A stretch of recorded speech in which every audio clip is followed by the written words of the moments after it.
Okay, let's go into the Practice Pics for Students folder, and we're going to grab some images and play with layer masks.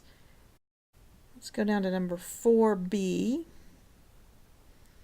Let's say that you really liked this image of the Teton Mountains, okay? And you wanted it to be the background of all these other images. All right, so I'm holding down Command and I'm selecting moose, bison, and pronghorn.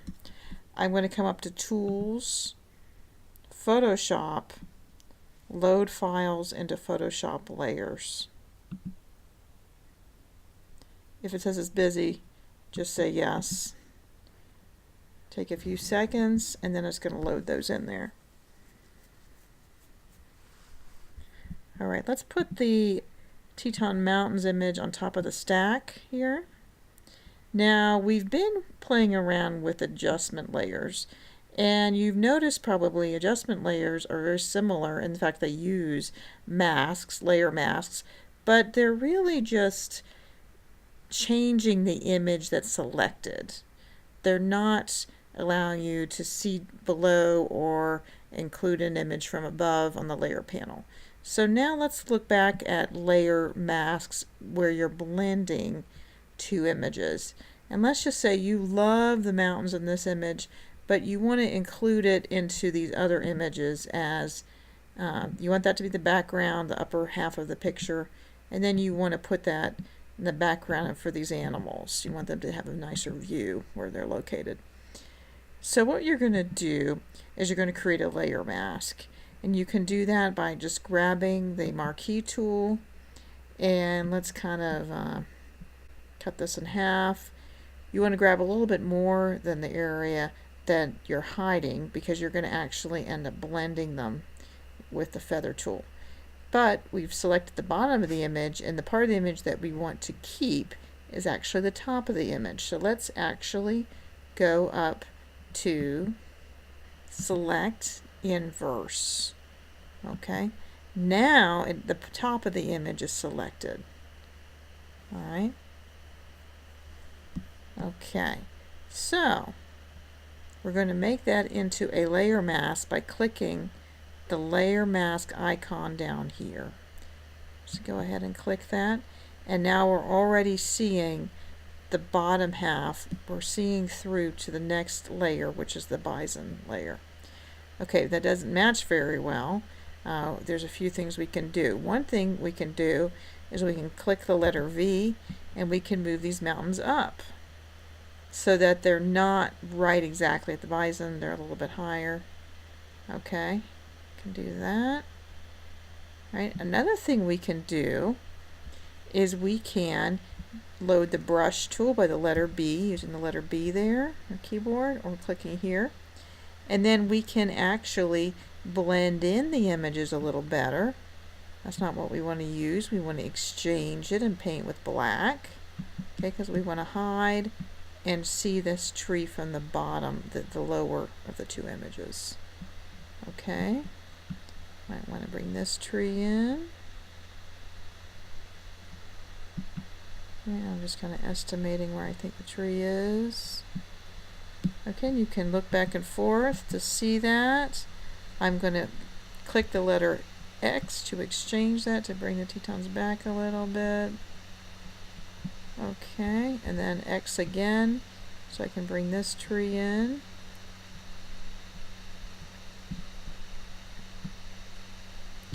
You can decrease the size of your brush by using the left bracket key. Okay, and then you can go along the line there to blend that a little better in certain spots. Another thing you can do is you can feather the layer where it meets that line. Okay, so I'm going to feather that. Alright, and if we look at that, you can kind of see. Also, you can option click to see that as you feather, it gets a little blurrier. Okay. Now, you might be saying that that's a little bit too bright compared with the image below. I think it looks pretty good. And if you see the difference between the original image, it's the bison layer, And the mountains, you see that the mountains are much better backgrounds for that bison. So look over there and see that. But you could also decrease the opacity. You don't want to be on the brush tool though, so let's do choose M. But you can choose the opacity so it kind of borrows the color scheme. You don't want to go down too much or you're going to start to see obviously what's behind. But if you stay around, I don't know, around 90, you're going to allow that color scheme. So it's going to look like it's going to blend through.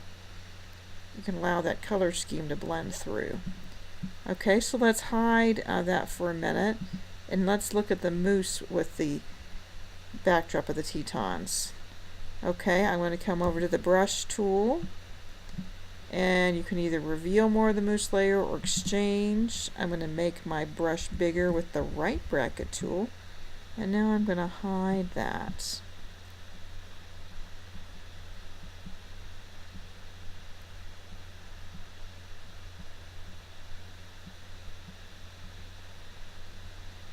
Okay.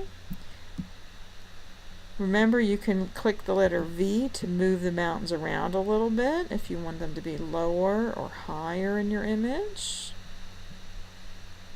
Okay. And remember, you can borrow from the color scheme a little bit by bringing back the opacity, dialing that down. Okay, so you see that that moose has a better backdrop now.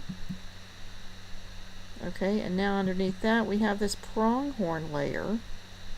Alright, now we have a barn there in the middle distance, and then we do have trees. Let's actually paint a little bit with black. And you can either get rid of these trees that are in the mountains layer, or you can paint with white and bring those trees back until they meet the horizon line there.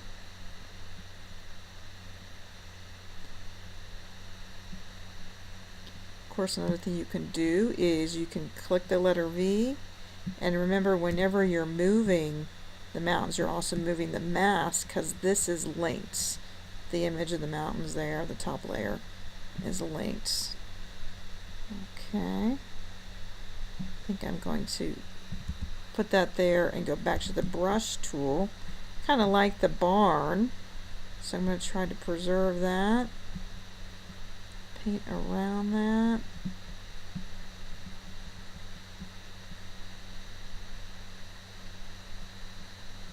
Okay, and it's a good idea to not make it maybe so straight.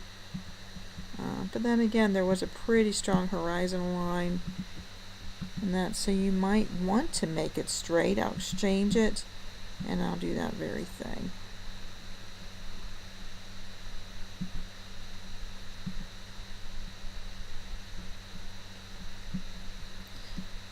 And again, you might want to come over and feather that some more. And you can even borrow some of the opacity here. You can push up the opacity, or you can bring it down. Alright. And now that pronghorn has a different backdrop as well. Now, you would obviously normally want to do these in different documents. This time we just did this in one just to show you quickly how to do that. But remember, you're using layer masks to combine images. Use adjustment layers to do things to just one image, usually.